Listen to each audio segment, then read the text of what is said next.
Gaza se tornou um cemitério de crianças, depois de quase um mês de bombardeios. Essa foi uma declaração do Fundo das Nações Unidas para a Infância durante uma coletiva em Genebra na última terça-feira, 31 de outubro. Há uma superlotação nos abrigos, falta de comida, água e também falta de privacidade. E dizem que isso está causando sérios problemas de saúde, especialmente para as crianças e para as mulheres, que são as parcelas da população mais vulneráveis. O alerta tem fundamento. Desde o início do conflito, cerca de 40% dos mais de 8 mil mortos em Gaza são crianças. Temos mais mortes de crianças do que em todas as zonas de conflito no mundo desde 2019. Segundo as autoridades palestinas, mais de 1.000 seguem desaparecidas e outras 6.300 estão feridas hoje. Para aquelas que sobreviveram às bombas, o inferno continua. Tem crianças que param de falar, se chama mutismo seletivo. Tem crianças que têm medo de dormir, tentam ficar acordadas. Tem crianças que estão completamente agitadas fisicamente. Fica com medo de sair na rua. A gente não dorme de noite. A gente fica com medo de dormir e alguém entrar em casa. O Unicef afirma que, por causa do cerco em Gaza, mais de 1 milhão de crianças, especialmente bebês, podem morrer de desidratação se nada for feito. Ele disse que, em média, agora as pessoas em Gaza estão tendo acesso a 2 litros de água por dia. Só que, normalmente, uma pessoa deveria beber, ele precisa ser usado também para cozinhar, lavar, tomar banho. É um volume absolutamente insignificante. Ainda que o cessar-fogo chegue a tempo, as cicatrizes numa criança podem durar uma vida toda.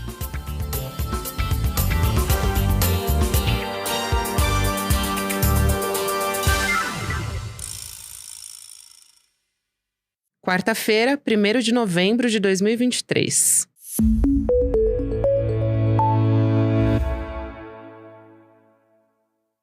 Olá, seja muito bem-vindo, seja muito bem-vinda. Eu sou a Gabriela Varela, esse é o Videocast em Detalhes. E aqui, sempre com um convidado, uma convidada, a gente se aprofunda em uma temática, uma notícia importante do momento. Hoje eu converso com a Ionara Rabelo, que é psicóloga associada ao Médicos Sem Fronteiras, justamente sobre a guerra que prossegue entre Israel, também os palestinos, né, e o Hamas. Quero agradecer muito a Ionara por aceitar nosso convite. Seja muito bem-vinda aqui, doutora. É um prazer falar contigo. Obrigada pelo convite, Gabriela. E esse assunto é muito importante, né, doutora? Porque você já trabalhou na Síria e também na Palestina. Eu queria perguntar que tipos de traumas você observou durante a sua atuação nas pessoas de maneira geral, mas principalmente em crianças que crescem em meio aos conflitos. Porque especificamente nesse caso, a gente está falando de crianças e de jovens, algumas nunca se viram fora dessa parte sitiada que é a faixa de Gaza. E que agora estão vivendo um trauma ainda maior de uma guerra e desses constantes bombardeios desde o último dia 7. Então, qual é a consequência para a saúde mental dessas crianças? Vários níveis e vários cenários, Gabriela, porque assim, uma criança que já vivencia esse cenário e essa experiência de continuamente ela ser cerceada na sua liberdade e agora nesse momento ela perder a segurança alimentar, ela perder a possibilidade de ir para a escola, ela não conseguir dormir mais, ela não conseguir velar ou fazer o luto daqueles familiares que ela está perdendo, aquelas crianças que vão para um hospital agora e não conseguem ser submetidas a uma cirurgia com as condições necessárias que as nossas equipes precisam, que seriam, no caso, ter todos os anestésios e todas as medicações que a gente precisa, essas crianças, a depender da perda que ela teve de pessoas da família, a perda que ela teve de comprometimento dela físico e da própria saúde, essa criança pode levar anos na possibilidade de recuperação, porque ela precisa de adultos tranquilos e para se sentir segura. Então, se ela não tem nesse momento nenhuma segurança até sobre a própria vida, com certeza isso está impactando na saúde mental. Então, a gente vai ver crianças com dificuldades na fala, de crianças com dificuldade no controle dos esfíncteres, crianças que vão ter dificuldade na socialização, crianças que vão ter comportamentos de risco, crianças que vão ter alterações com sintomas de depressão e ansiedade, que são os que mais aparecem. E a ansiedade ela é muito distinta em crianças. Em crianças muito pequenas, ela vai dar muita birra e ficar com muito medo. Em crianças um pouco mais velhas, ela vai suar frio, vai ter uma arritmia cardíaca, algumas vão pensar que estão tendo um problema cardíaco e vão ser levadas para as unidades de saúde como se estivesse à beira de uma parada cardíaca. E me chama muita atenção, né, doutora, porque você fala de sintomas e eu acho que é muito diferente quando uma criança, por exemplo, ou um jovem passa por um impacto, né, um evento traumático específico e quando ele é submetido a diversos tipos de trauma, né? E nessa situação que a gente tá falando sobre crianças, de novo, né, que estão crescendo num espaço sitiado, que muitas vezes são bombardeados ou submetidas justamente a vários eventos traumáticos, né? Isso faz uma diferença também, né? O impacto a longo prazo é diferente, eu imagino. Faz, porque principalmente em desastres, a gente trabalha com qual o impacto dessa situação na vida da pessoa. Então, uma das coisas que a gente olha é quais as experiências anteriores que ela teve. Se é uma criança que já passou por experiências de bombardeio, tiros e perdeu pessoas, quando começa uma nova guerra agora, o nível de estresse agudo e de alerta dela sobe muito mais rápido de outras crianças que são muito pequenas e nem entendem o que está acontecendo. Então, com certeza, experiências prévias, elas podem ser, o impacto ser muito pior na saúde mental de crianças. Então, a gente está vendo, nesse momento, crianças que tinham experiências prévias, mas numa escalada atual jamais vista. Então, por exemplo, agora, 62% das pessoas que morreram em Gaza são mulheres e crianças. Então, mulheres, isso quer dizer que são mães, irmãs, avós dessas crianças, que são as principais protetoras e provedoras dessas crianças. Então, a gente vê a escalada da violência junto com a perda de familiares importantíssimos na rede de proteção dessas crianças. Sem contar, você citou um dado bastante importante, né? E acho que somado a isso, eu vi uma informação do Ministério da Saúde de Gaza, né? De que o número de mortos no território, a gente já ultrapassou os 8.000. Isso sem contar as informações que a gente ainda não tem, né? Porque é muito difícil chegar a essas vítimas, enfim. Uma série de escombros que ainda precisam ser vasculhados para encontrar essas vítimas, mas enfim, o número oficial que a gente tem até o momento é esse. E aí, desse número, a gente tem uma porcentagem de 73% que seriam os vulneráveis, né? As vítimas vulneráveis. E aí são mulheres, crianças e também os idosos. E aí eu te pergunto, doutora, essa é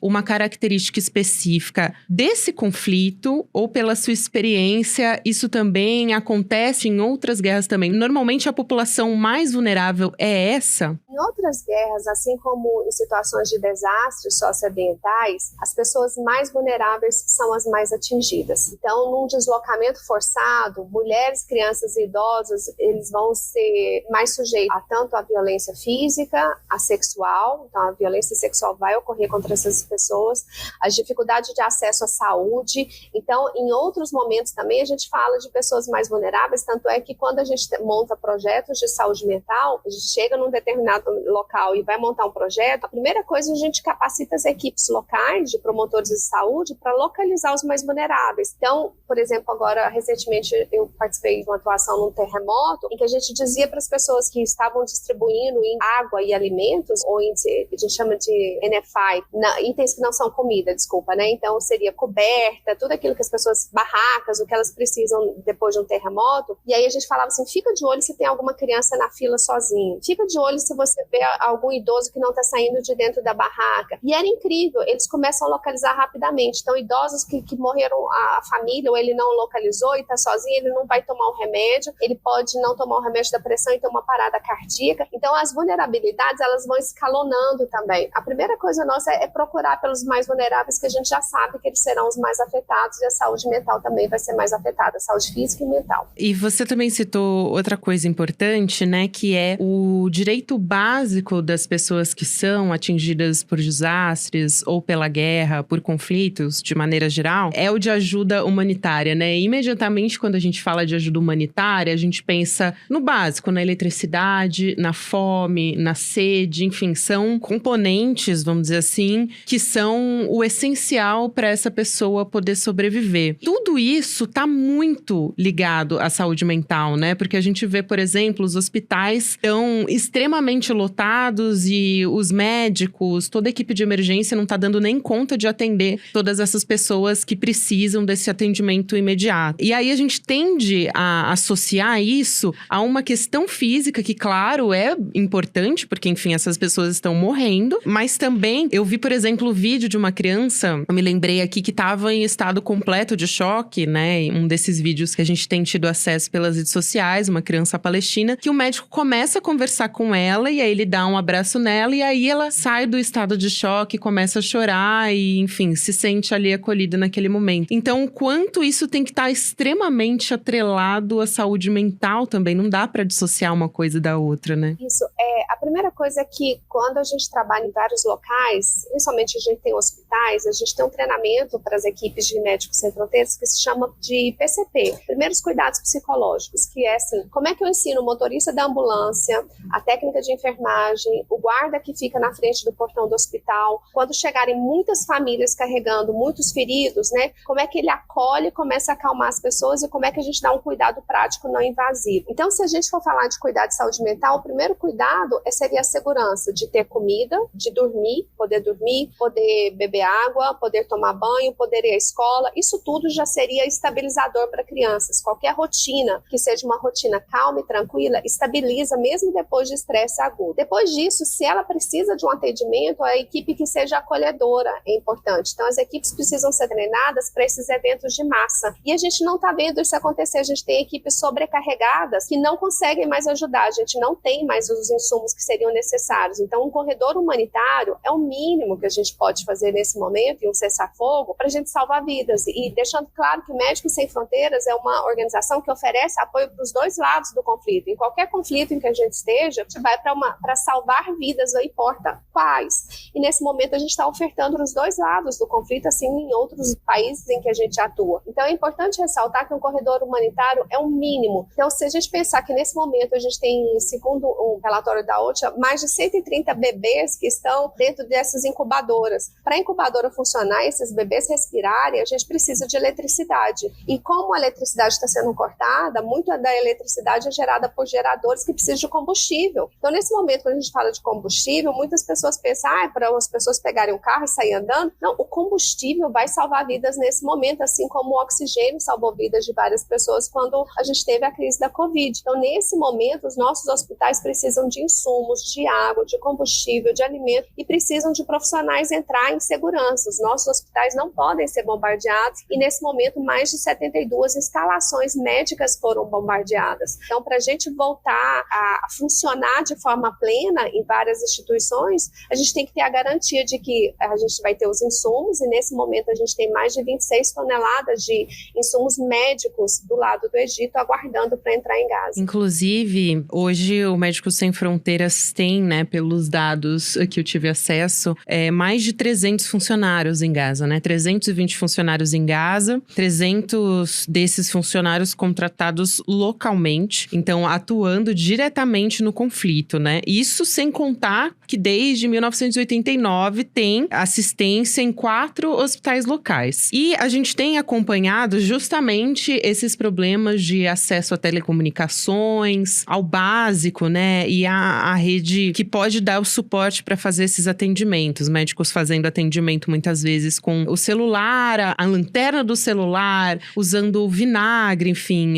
sem ter direito aos mecanismos básicos ali para atendimento desses pacientes e dessas pessoas em situação de vulnerabilidade. E muitas unidades, entidades, né, voltadas para direitos humanos e para ajuda humanitária, relatando que pode ser que elas não consigam ter condições de atuar, né? Porque não tem nem combustível para fazer o deslocamento, para fazer essa atuação. Então, eu queria te ouvir sobre isso, sobre o quanto tem sido difícil para o Médicos Sem Fronteiras conseguir atuar, principalmente na faixa de Gaza, né, que está com essa dificuldade de acesso. Imagino que em Israel também, mas principalmente lá, né, porque essa dificuldade de acesso está bastante grande e a gente sabe que por meio da fronteira ali em Rafah, entre o Egito e o sul da faixa de Gaza, a gente tem tido muita dificuldade até dos caminhões com alimentos, com medicamentos entrarem. Então, também as pessoas, os funcionários e toda a população que poderia entrar para fazer esse auxílio de ajuda humanitária também tem dificuldade de entrar. Isso, a gente já apoiava 4 hospitais em Gaza Gaza, principalmente com hospitais que precisavam fazer intervenções cirúrgicas, de reabilitação, de traumatismo e queimaduras. Então, a gente já tinha uma expertise e esse apoio a esses hospitais com mais de 300 colegas que são palestinos e 22 colegas que eram coordenadores da área médica e de logística que também estavam lá, mas tiveram que descer para o sul de Gaza quando foram orientados pelo governo de Israel de que o norte de Gaza precisaria ser evacuado. Então, o que acontece nesse momento é da impossibilidade total de uma organização como Médicos Sem Fronteiras conseguir fazer o que ela faz de melhor, que é levar ajuda a quem mais precisa. Nesse momento, levar ajuda a crianças, mulheres que estão internadas, faltando cirurgia, tem cirurgias que vão precisar de várias cirurgias de recuperação depois, tem ferimentos que a gente chama, os curativos, são curativos muito invasivos que precisam ser feitos. Então, nesse momento, a gente não tem as condições de prestar o serviço que a gente poderia estar fazendo para salvar vidas. Então, o corredor humanitário e a garantia de que esses serviços não vão ser bombardeados é tudo que a gente espera para que, não só entrando os insumos, possam entrar equipes para ajudar as equipes que já estão sobrecarregadas. Então, uma equipe que está passando dia e noite sem dormir direito, com bombardeios, não é uma equipe que vai estar 100% preparada para tudo que ela precisa. Então, a gente precisa de mais equipes e mais profissionais até para que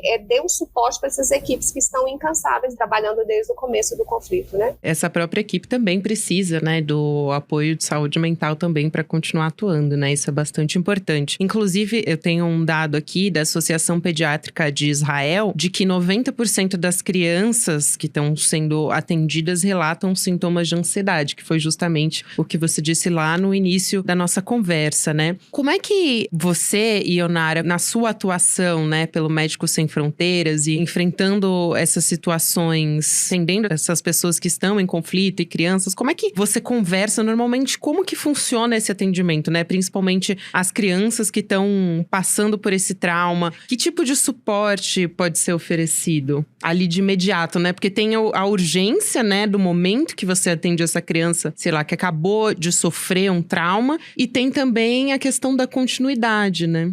Depende muito, né? Então, se é uma criança que está hospitalizada junto com os pais, a gente utiliza das diversas técnicas que a gente utiliza com crianças hospitalizadas, na preparação para um procedimento, na saída do procedimento, no rebaixamento da situação de ansiedade com os jogos lúdicos e com orientação aos pais. Então, se está no momento da internação, é tudo conectado com o apoio que ela vai ter para diminuir ao máximo o estresse que ela está tendo na internação, que é muito sofrido por uma criança ficar internada, e tentar ao máximo encontrar uma rede de apoio que seja importante, porque às vezes a gente tem crianças internadas que ela chega e morreram todos os outros familiares. Então, quem são os outros familiares de referência para a gente começar a vincular? Quando essa criança já não está internada e ela está na comunidade, ela tem alguns ferimentos ou não se feriu, mas está tendo alterações psicológicas, a gente trabalha muito o que a escola está fazendo para trazer possibilidade de conversar sobre isso. E quando essa criança está muito agravada, a gente precisa orientar os pais e fazer atendimento os pais junto com a criança. E a gente vai utilizar jogos, que são jogos lúdicos. Então, às vezes, as crianças, eu sento com ela e com os pais, eu tinha crianças que a ansiedade dela era tanto que ela não parava quieta, e num jogo dentro do consultório, ela amarrava os pais, ela pegava um barbante e o que ela precisava era amarrar, porque ela dizia, se eles saírem de casa, eles vão morrer. Vai cair uma bomba neles. Então, toda a agitação deles era para os pais focarem a atenção nela, porque ela sentia, se eu proteger, meus pais não morrem. Então, eu explicava para eles que a agitação não era um mau comportamento, porque é visto como mau comportamento, a criança ficando dando birra, chorando, e aí os pais batiam, e isso só ia agravando a ansiedade e o estresse. Então, a gente tentava sensibilizar os pais para entender que essa era a forma dela de comunicar o medo, comunicar que queria protegê-los, e aí a gente trabalhava com eles, que o jeito que você pode falar o quanto que tá ruim para quando você vê sua mãe saindo para comprar comida e você acha que ela não vai voltar. Fala para ela o que você gostaria que ela fizesse, que ela voltasse logo ou que te levasse. Então, assim, a gente vai tentando ver as estratégias, mas isso num local que não está sendo bombardeado, né? Você tem que estar em segurança para a gente fazer isso. Nesse momento, qualquer estratégia que a gente tente, tipo, o que você pode fazer, seria assim, a gente quer que pare os bombardeios, né? As crianças vão dizer, então, literalmente, cuidar da saúde mental de crianças agora depende dos governos decidirem um cessar-fogo, e é isso que a gente pede. O cessar-fogo vai salvar vidas e vai criar de novo a esperança de que essas pessoas possam reconstruir vidas que não sejam firmadas na morte ou na dor. Nossa, isso é tão importante, né? Porque a gente vem falando falando de um cessar-fogo, né? E da prioridade que é a emergência humanitária nesse momento. E depois disso, ainda tem um trabalho muito grande pela frente, né? Que é cuidar dessas pessoas, cuidar do que vem depois. Depois de um cessar-fogo, o que fica para essas pessoas? Qual que é o futuro que elas veem pela frente? Da perspectiva, acho que não só do trauma, né? Mas você dá esperança para essas pessoas, eu acho que é muito importante nesse momento. Eu imagino que é, assim, até difícil, né, de mensurar o que vem depois. É isso, porque o que vem depois, às vezes, é assim, começa limpando os entulhos, né? Nesses entulhos, eles vão encontrar as memórias do que existia. Ou se eles se deslocaram e não estão mais próximos de onde viviam, como é que começa do zero, com roupas que não sejam as minhas roupas, com uma casa que não é minha casa, ou morando numa tenda. Então, recomeçar e ter projetos de vida depende muito da história que essa pessoa construiu, de enfrentamentos e onde ela vê a esperança. Então, eu tive mulheres que elas falavam assim, eu só consigo levantar da cama porque eu tenho meus filhos para alimentar. E se eu não tivesse meus filhos, eu teria desistido. Então, quando a gente trabalha com a esperança, a gente fala assim, o que te faz brilhar os olhos ainda? O que te faz querer fazer alguma coisa diferente, mesmo que seja mínimo, sabe? Você começaria por onde? Porque se for começar, eu quero minha casa de volta, eu quero meu emprego, a minha escola, não dá. Então, entre aquilo que é o idealizado que eu tenho à minha frente, o que eu consigo? Eu consigo voltar a ir na escola, levar meus filhos na escola todo dia? Isso já vai criar esperança. Seus filhos já vão estar mais protegidos. Então, com cada família, a gente tenta encontrar aquilo que tem sentido para eles e, a partir daquilo que tem sentido, pegar minimamente o que é possível fazer hoje. Então, uma coisa que é importante, mesmo no meio disso tudo, aqueles que sobrevivem têm culpa. Então, pode aumentar muito a depressão e as tentativas de suicídio. Então, tem gente que pensa assim, nossa, eles sobreviveram, eles devem estar gratos. Mas, na verdade, a gente percebe o inverso, a culpa do sobrevivente, a culpa de por que só eu? E muitos vão se colocar numa situação de risco ou mesmo de tentativa de suicídio. Então, ficar atento a isso, ter equipes de saúde que estejam preparadas para observar, saber que precisa encaminhar, ter equipes de saúde mental que vão estar próximas. Isso é importante, assim, para uma reconstrução que seja, assim, não só de casas, mas de projetos de vida e que as pessoas se sintam fazendo parte da comunidade novamente. E, nossa, esse suporte é tão difícil, né, da gente vislumbrar, por exemplo, em situações como essas, porque é isso, né, essas pessoas não estão tendo acesso nem ao básico, né, e quem dirá um serviço de saúde que seja minimamente o que elas precisam no momento. A gente pode pensar também em como essas crianças, né, por exemplo, a gente está falando principalmente das crianças palestinas, porque elas são as mais atingidas, né, desse conflito, assim, e em número são as que mais estão morrendo, né? É possível ser um adulto mentalmente saudável? E aí, imagino que a capacidade da escola tem um papel nisso, a rede protetora que deveria estar ao redor dela ou não também tem um papel nisso, né? E muitas vezes ela tá sozinha mesmo, né? Porque a família inteira morreu num conflito. Então, são vários cenários que precisam ser considerados, né? A gente confia que sim, vai ter adultos saudáveis. A gente sabe de pessoas que realmente sofrem muito, né? Por exemplo, crianças que são vítimas da guerra quando elas são sequestradas, né, por grupos armados e elas são submetidas para aqueles child soldiers, que principalmente acontecia em países africanos, né? Quando eles voltavam, tinham vários projetos de saúde mental com eles e a gente via que muitos deles voltavam tão transtornados, né, que desenvolviam sintomas psicóticos. Então a gente vê, assim, desse nível de crianças e adolescentes que vão ter sintomas depressivos graves, com uma depressão grave, e crianças e adolescentes que vão estar reconfigurando o que aconteceu com elas e pensando assim, eu quero fazer algo que seja diferente. É possível ter essa miríade de respostas, tanto assim, aqueles que vão desenvolver algo mais grave e aqueles que vão encontrar uma nova perspectiva de vida. Eu sobrevivi para fazer alguma coisa diferente, eu sobrevivi porque eu quero ser médico. Então a gente vê histórias de reconfiguração tão lindas que é assim, depois que conversou com você, eu também quero aprender a ser enfermeira quando eu crescer. Muitas me entendiam como enfermeira, né? Eu quero ser médica quando eu crescer. E isso é uma esperança também, né? Muito bonito também, por essa perspectiva. Isso, acho que adultos que projetem na criança ideais e valores de que é possível ter um mundo melhor, essa criança encontrar com professoras e professores que vão falar de vida e de valores, eu acho que é importante porque essa criança vai reconfigurar assim, é possível eu fazer diferente. Então eu tenho clareza que tendo o apoio, a rede protetiva, é óbvio que ela precisa de pais e mães e responsáveis que se tranquilizem para tranquilizá-las. Então a criança ela responde muito a esse ambiente que está em volta dela. Então quanto mais a gente tiver adultos que cuidam, amparam e diminuem esse estresse agudo, mais rapidamente essas crianças respondem. Então, por exemplo, em desastres, quando a criança volta a ter espaços seguros, uma das coisas que várias outras organizações fazem, espaços lúdicos para as crianças brincarem, é uma das ferramentas que mais ajuda ela a brincar sobre o que aconteceu. Às vezes elas brincam com a gente repetindo a guerra, até que esse brinquedo deixa de ser o brinquedo principal e ela começa a brincar de outros jogos que sejam de rir, de cantar. Então, quando a gente vê esses jogos modificando no atendimento, você percebe, ela já consegue visualizar outras coisas que não seja a morte e o que ela vivenciou como durante a guerra. E a gente tem mais ou menos 30 brasileiros que estão tentando voltar para o Brasil agora, que estão na faixa de Gaza, né, esperando pela abertura da fronteira ali com o Egito para poder sair. E pelo menos são 14 crianças brasileiras que fazem parte desse grupo. Que tipo de apoio elas vão precisar quando elas chegarem aqui? Inclusive, eu recebi a informação de que o governo brasileiro, né, de que o Ministério das Relações Exteriores tem oferecido algum tipo de apoio, né, de saúde mental à distância, mas com muita dificuldade, claro, de acesso, porque é isso, elas não estão tendo como ficar conectadas no celular, né, porque não tem nem acesso à energia, enfim, à luz e a tudo isso. Então, eu imagino que esteja muito limitado. Mas imaginando quando elas forem repatriadas, né, porque eu prefiro e preciso olhar isso de uma perspectiva, todos nós, né, de projetar um futuro positivo, que tipo de apoio elas vão precisar quando elas chegarem aqui?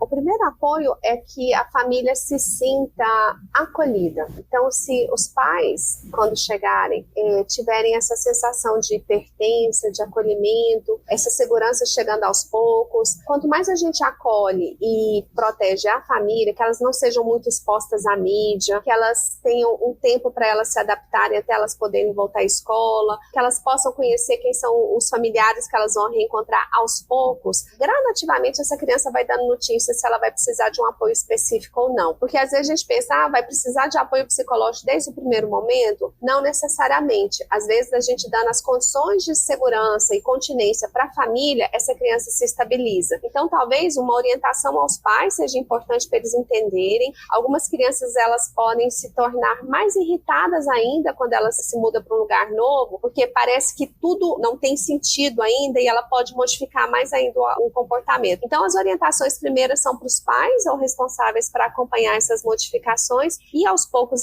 estabelecendo uma rotina, não deixar essa criança ficar exposta demais à mídia, de ver o que está acontecendo lá, diminuir essa exposição das imagens no celular, que esses pais também diminuam essa exposição para que eles também possam se estabilizar um pouco mais e na medida em que eles vão estabilizando, construir possibilidades dela estar integrando na escola, com brincar, com vizinhos, né, e protegê-las de uma exposição excessiva para que elas não fiquem dando entrevistas. Às vezes muitos canais eles querem entrevistar e perguntar e aí a gente acaba refazendo uma revitimização. A criança nem dá conta de contar ainda como sobreviveu e ela tem que ficar contando repetidamente. Então isso também não é muito bom. Não, sem dúvida. E uma história, né? A gente tem uma repórter especial que foi enviada para o Oriente Médio e ela ficou um tempo na Cisjordânia, né? Acompanhando ali alguns casos. Ela foi num campo de refugiados em Jenin, um campo inclusive que foi bombardeado, já que algumas pessoas morreram. E ela visitou uma mesquita bombardeada e justamente quando ela estava ali conversando com a gente ao vivo, no meio do programa, ela viu algumas crianças descendo em meio aos escombros, tentando salvar as memórias que elas tinham ali. Então, descendo com Alcorão, com fotos, com mapas. E aquele gesto, assim, foi tão bonito, né? Até uma maneira de dizer, né? Em meio ao horror da guerra. Mas, assim, o gesto de ver essas crianças tentando salvar o passado, de certa forma, o futuro delas também. E, ao mesmo tempo, como criança é criança em qualquer lugar do mundo, em qualquer contexto, né? Elas, ao mesmo tempo, queriam aparecer na câmera e conversavam e davam risada ali com a repórter. Então, essa foi uma cena que nos marcou bastante, assim, durante essa cobertura. E acho que exemplifica muito também como para as crianças elas são impactadas de forma muito diferente do que os adultos. É interessante que uma mãe uma vez me falava que todos os brinquedos, assim, foi tudo destruído quando a casa deles foi bombardeada, né? E aí ela levava a criança para mim porque ela estava toda queimada e a gente precisava acompanhar ela para os procedimentos, e ela tinha crises de ansiedade quando ia fazer os procedimentos, né? Porque tinha muita dor nas queimaduras, né? Nos curativos. E quando eu atendia, a gente brincava de fazer o bonequinho, a bonequinha, e a gente brincava muito de como é que a gente iria preparar ela para a cirurgia, que um dos procedimentos ela ia passar 3 meses na cama sem poder andar depois dessa cirurgia. E aí a gente enfaixou a bonequinha com lápis de cor e faixa, e aí ela falava assim, enrola o hijab. Então, o que essa criança dizia? Ela dizia assim, ó,